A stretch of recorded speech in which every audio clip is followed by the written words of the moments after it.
I've been technical diving for the better part of a decade. Something about the ocean and all its unexplored wonder has always drawn me to the deep. An entire, uncharted, alien world lurks just beneath us, just waiting to reveal its mysteries to those daring enough to take the plunge. I guess you could say that diving is my passion. It has been my entire adult life. Now, I can't even bring myself to go near the deep end of the pool without having a panic attack. It all started when one of my best buddies approached me with the idea to go on a little excursion. Todd had a fairly formidable boat that he carved out a living with by engaging in, let's just say, less than legal activities. Anyway, some reputable character that Todd helps move cargo into the country had told him about a cave several miles off the coast of his own country. Truth be told, no matter how much time I spend on the background of how we found ourselves 100 feet below sea level, I'll still never understand why or how I agreed to such a misguided idea. It hardly matters now. At 99 feet below sea level, the pressure on your body normally felt by the atmosphere is quadrupled. The sunlight feebly attempts in vain to penetrate the blackness. Darkness rules there, and creatures of the dark are all that inhabit it. I checked my depth and air pressure gauges, and looked up to see Todd hand-signaling me to follow him to the mouth of the cave. I flutter-kicked silently forward, floating just above the seaweed and silt-covered ocean floor, taking in as much of the world as my low-profile, narrow lens mask would let me. When we reached the mouth of the cave, Todd dropped to the floor and clipped his line to a formation near the entrance. This is a very important step in cave diving. That line was our only way back out of the system. I held my lights on my hands while he worked, but my gaze drifted back to the mouth of the cave. The darkness was just as oppressive as always, but there was something strange. I couldn't put my finger on it at the time.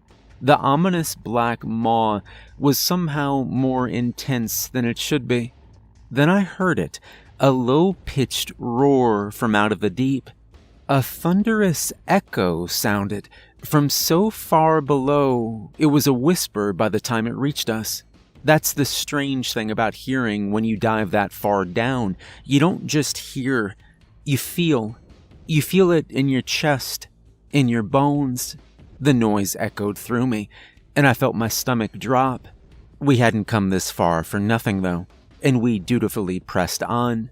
Todd held the line and made entrance first, and I followed behind. My hand trailed along the line as it unfurled. With graceful strokes, we kicked only about 30 to 40 feet into the system before my light caught a silver glint out of the backdrop of darkness and neutral-toned rock formations. Todd signaled that he saw it as well, and we stopped. Kicking myself over to it, the narrow beam cast itself on the object. The eerie silence was broken only by the soft rhythmic beat of our exhales as we bubbled up to the roof of the tunnel. The glint revealed itself to be a scuba tank half buried in the silt. Many cave divers bring along spare safety rigs. Last thing you want when you're 100 feet down enclosed by a rock ceiling is to run out of air. But who would leave this behind? We clipped it off to our line with the intention of taking it back out with us when we made the return trip. Delving deeper into the system, we came across our first fork. Todd signaled to me. He was asking which way I thought we should go. My light panned back and forth between the two tunnels. It was smothered by the abysmal nothingness, no more than 10 feet ahead. The ever-present pressure continued to squeeze me like a python coiling around its prey. It was oppressive. I felt a slight current brush the cold, dark water across my skin. It came from the left tunnel. I gestured to the left, and we continued our exploration. We were 110 feet deep here. Even as an experienced diver, the pressure became taxing. Several kick paces in, something caught the focused beam of my light. It was unnatural.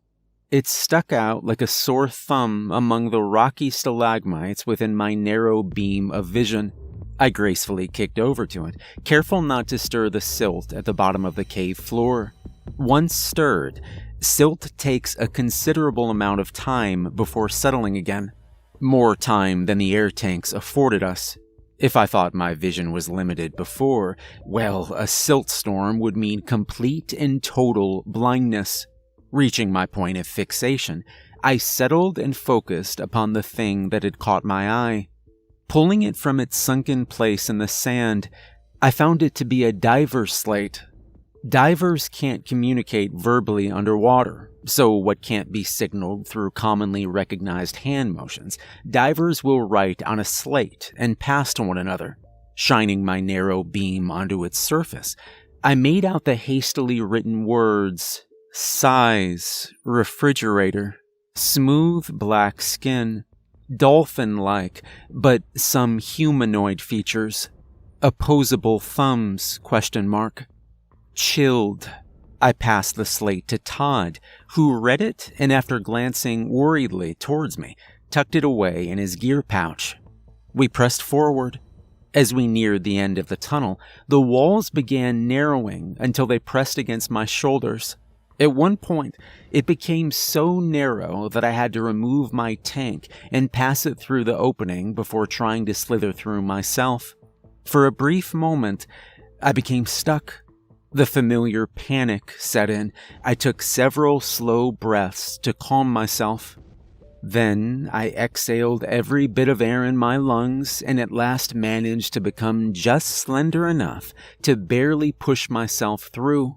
On the other side of this obstacle, the system opened up.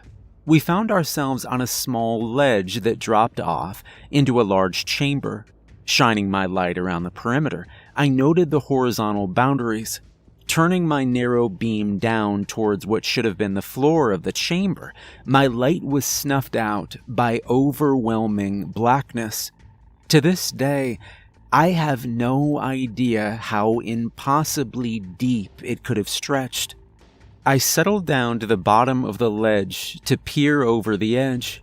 The moment my knees touched the sand, I realized my right knee was landing on something hard. Reaching into the sand, I grabbed at it and pulled it from its burial place. It was a video camera. Clearly a high-end one, too. Whoever made it this far before must have wanted to document their expedition. Fumbling with the buttons, I switched it on and positioned my light on the playback screen so I could see the last recorded video. The video started, and I recognized the site of the obstacle we just pressed our way through. The frame reached the end of the ledge we now found ourselves on, and then began panning around the room. It's eerie to watch a video underwater. With no sound, it had all the effect of a silent horror film. The déjà vu sense I had seeing the surroundings that I was currently in didn't put me at ease. The frame then panned down to the bottom of the cavern and back up from the abyss to rest on the figure of a diver positioned next to the cameraman. Clearly it was the dive buddy of whoever was shooting. The diver in the frame looked toward the camera when suddenly a strange dark figure shot across the frame and out of view. At first, the diver appeared just as he was a moment before. Then, he clutched his throat. He clasped both hands to his neck as if he was choking. Then, wisps of dark red blood stretched out from around his grip, like malevolent fingers spreading their reach across the dark water. The figure rocketed across the frame again from a new direction, and out of sight. The diver's mask and regulator were gone now, and so was a large, haphazardly torn portion of his face. The camera frame shook in obvious shock as the blood swirled violently, dyeing the water in view. The still twitching body floated limply forward until the figure rocketed by again, and it was gone, dragged down into the black. The frame peered over the ledge until it was smacked violently, and the screen turned black. Out of the silent nothingness, a roar exploded into being. Startled, I dropped the camera. To my left, Todd motioned to go back the way we came. Kicking with all my might, I made it back to the narrow passageway and began the arduous task of shoving myself through. Barely getting through the obstacle once again, I turned to help Todd. He passed his tank through to me, and I grabbed it. He fit his head, then shoulders through in a panicked hurry. His body filled up the entirety of the passageway, and I could see only his head poking out through the rocks. But before he could gain any more ground, his head jerked in a sickening way. Bubbles exploded from his regulator as he screamed in pain. Blood seeped through the opening and began staining the water red. Helplessly, I tried to tug him through, but as I pulled, I felt something pulling back the other way. Todd's regulator flooded the chamber with purged air bubbles as his screams of pain propelled them violently towards the roof of the tunnel. The regulator dropped from his mouth, and his head dropped lifelessly down. Horrified, I realized whatever that godforsaken thing was, it was on the other side. The lifeless corpse of my friend was the only thing barring it from pursuing me. The aquatic roar sounded loudly as more blood poured into my side of the obstacle. I realized this was my chance. It is with shame I admit that I left my friend there so I'd have time to make my escape. My heart pounded as I swam with all my might to the mouth of the cave system. Foolishly, I made an emergency ascent to the surface, not stopping to decompress. It was worth the risk of the bends just to get the hell out of that damn water. It's been a month since then. I finally recovered from the bends after spending what felt like forever in a hyperbaric chamber. I can no longer bear the thought of swimming, let alone diving. I can't even explain why. All the proof I had of that wretched thing is buried in that cave with the body of my friend. I couldn't keep this to myself. I barely cling to my sanity as is. I had to tell someone. Somehow. So, I'll post this here. Hopefully this will be a warning to all those seeking the mysteries of the deep.